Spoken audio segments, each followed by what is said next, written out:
یو ملګری پوښتنه کړې ده ماشومان باندې دم اچول څنګه دي؟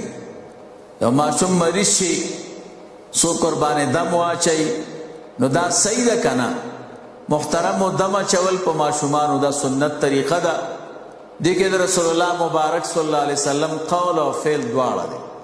خو زه به تاسو ته چونکې زمونږ او ستاسو مقصود اختصار دی نو د ناصر الدین البانی کتاب دی را سره سلسله احادیث صحیحه دا ما سره څلورم جلد دی او صفحه دا یو کم څلوېښت.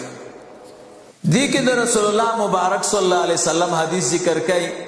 نبی علیہ الصلوۃ والسلام یو کور ته ورغی او ماشوم جړل. رسول الله مبارک صلی الله علیه وسلم ورته فرمایل ولی جاړي؟ ولی مو دمونه بدو سترګو به وهلی نو دا دم کوي.